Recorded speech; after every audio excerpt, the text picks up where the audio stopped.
الحمد لله رب العالمين والصلاة والسلام على رسوله الكريم أما بعد فأعوذ بالله من الشيطان الرجيم بسم الله الرحمن الرحيم عسى الله أن يجعل بينكم وبين الذين عاديتم منهم مودة والله قدير واللہ غفور رحیم لا ينهاكم الله عن الذين لم يقاتلوكم في الدين ولم يخرجكم من دياركم أن تبروهم وتقسطوا عليهم إن الله يحب المقسطين انما ينهاكم الله عن الذين قاتلوكم في الدين واخرجوكم من دياركم وظاهروا على اخراجكم ان تولوهم ومن يتولهم فاولئك هم الظالمون صدق اللہ العظیم۔ واجب الاحترام سامعین، السلام علیکم ورحمۃ اللہ وبرکاتہ۔ آج سورہ الممتحنہ کی 6 to 9 آیات تلاوت کرنے کی سعادت حاصل کی ہے۔ ان آیات کا ترجمہ سماعت فرمائیں۔ یقیناً اللہ تعالیٰ پیدا فرما دے گا تمہارے درمیان اور ان کے درمیان جن سے تم اس کی رضا کے لیے دشمنی رکھتے ہو محبت، اور اللہ تعالیٰ بڑی قدرت والا ہے، اور اللہ تعالیٰ غفور الرحیم ہے۔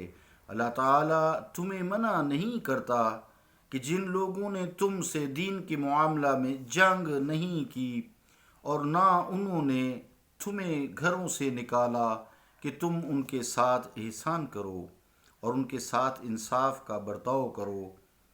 بے شک اللہ تعالیٰ انصاف کرنے والوں کو دوست رکھتا ہے۔ اللہ تمہیں صرف ان لوگوں سے روکتا ہے جنہوں نے تم سے دین کے معاملہ میں جنگ کی اور تمہیں گھروں سے نکالا یا مدد دی تمہارے نکالنے میں کہ تم انہیں دوست بناؤ، اور جو انہیں دوست بناتے ہیں تو وہی اپنے آپ پر ظلم توڑتے ہیں۔ اللہ کا قول سچا ہے جو بڑی ہی عظمت والا ہے۔ عزیزان گرامی قدر، السلام علیکم ورحمۃ اللہ وبرکاتہ۔ جیسا کہ پچھلی آیات میں ہم نے پڑھا تھا کہ کفار مکہ نے مسلمانوں کو ہجرت کرنے پر مجبور کر دیا تھا، اور رسول کریم صلی اللہ تعالیٰ علیہ وآلہ وسلم کو بھی اتنی تنگی اذیت دی کہ آپ ہجرت کرنے پر مجبور ہو گئے اللہ تعالیٰ کے حکم سے۔ اہل ایمان نے اپنے تعلقات، اپنے رشتے کفار مکہ سے منقطع کر دیے تھے۔ اسلام کے لیے ان کے سر قلم کرنے کی بھی، سر کٹانے کی بھی اگر نوبت آتی تو وہ اس سے بھی نہ گریز کرتے۔ انہیں اس میں ذرا تعامل نہ ہوتا، کوئی ہچکچاہٹ نہ ہوتی، کوئی جھجک نہ ہوتی۔ اللہ تعالیٰ نے اس آیت میں اہل ایمان کو خوشخبری دی ہے کہ عن قریب یہ لوگ جنہوں نے تمہیں گھروں سے نکالا ہے اسلام قبول کر لیں گے۔ کفر کی جو خلیج تمہارے اور تمہارے دوستوں اور تمہارے رشتہ داروں کے درمیان حائل ہے وہ بھر جائے گی، اور یہ خلیج ختم ہو کے ایک ایمان کے نور میں سارے پرو دیے جاؤ گے۔ پھر تم آپس میں ایک دوسرے کے رشتہ دار اور دوست بن جاؤ گے۔ اسلام کو سر بلند کرنے کی لگن جو تمہارے دلوں میں موجزن ہے اور تمہیں بے چین رکھتی ہے، وہ تڑپ بھی انہیں بھی بخش دی جائے گی۔ تم شانہ بشانہ کھڑے ہوگے، باطل کا سر غرور خاک میں ملا دیا جائے گا۔ تم ان کے ساتھ جہاد کرو گے مل کے جو آج تمہارے دشمن ہیں۔ سابقہ محبت اور پیار نئے روپ دھارے گا، اور یہ روپ ہر لحاظ سے پہلے روپ سے زیادہ قوت والا، توانا اور دلکش خوبصورت ہوگا۔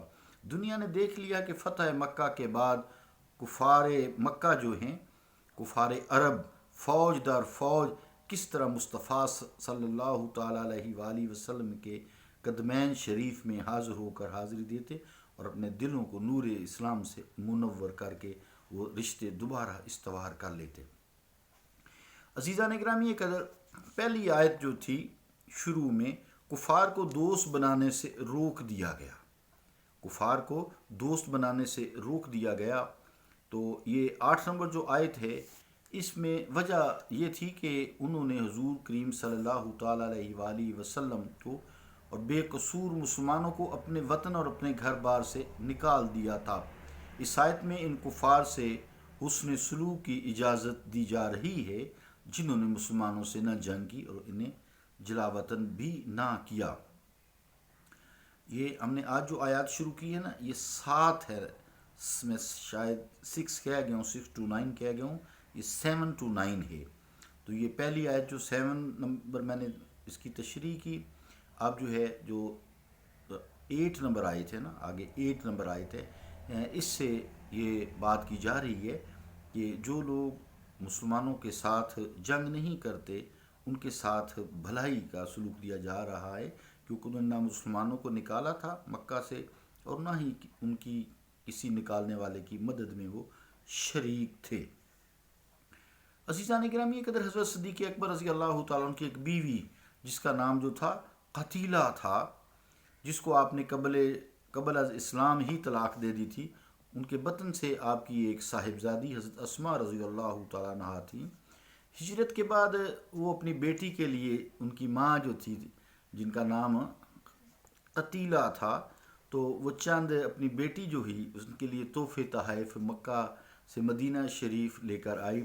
حضرت اسماء رضی اللہ تعالیٰ عنہا نے انہیں اپنی ماں کو گھر آنے سے منع کر دیا، اجازت نہیں دی اور اپنی ماں کو گھر آنے سے روک دیا، اس کے تحائف قبول کرنے سے انکار کر دیا اور اس کے ساتھ کوئی احسان و مروت کا برتاؤ نہ کیا۔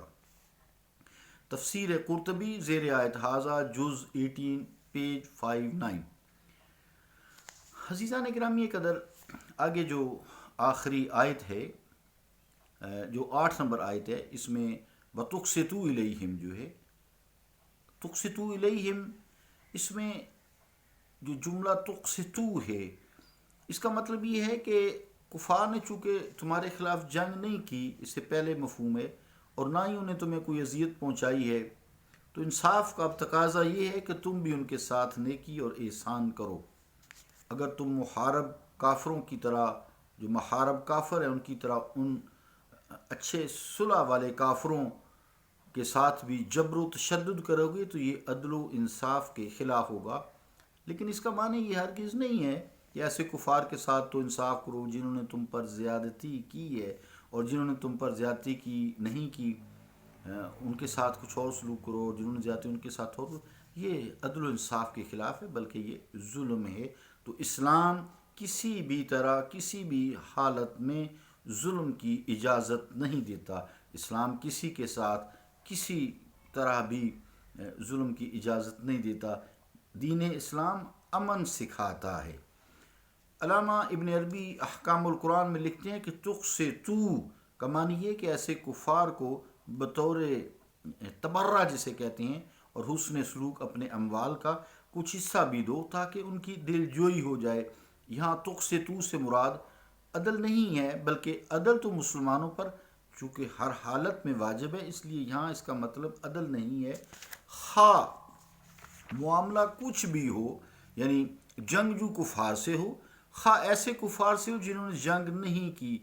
تو عبارت جو ہے ان کی ملاحظہ فرمائیے، قولہ تعالی تقسطوا الیہم ان تؤتوہم قسطا من اموالکم ولیس یرید بہ من العدل فإن العدل واجب من قاتل وفی من لم یقاتل۔ احکام القرآن از ابن عربی جلد 4 پیج 1785۔ عزیزان گرامی قدر، آیت نمبر 9 کے آخر میں فرما دیا گیا کہ جو لوگ ایسے دشمنان جان، دشمنان ایمان، دشمن اسلام سے محبت کی سیڑھیاں چڑھاتے ہیں، پینگیں بڑھاتے ہیں، وہ ظالم ہیں۔ ان کی یہ حرکت ان کی قوم، ان کی ملت اور خود اپنے حق میں ان کے لیے تباہ کن ہوتی ہے۔ کئی دفعہ آپ تاریخ اٹھا کے دیکھ سکتے ہیں، وہ اپنے بھول پن کے باعث ان کے شر سے مطمئن ہو جاتے ہیں، اور ان کو غافل پا کر ایسا وہ پھر کافر دھکا دیتے ہیں کہ وہ پھر اٹھ نہیں سکتے۔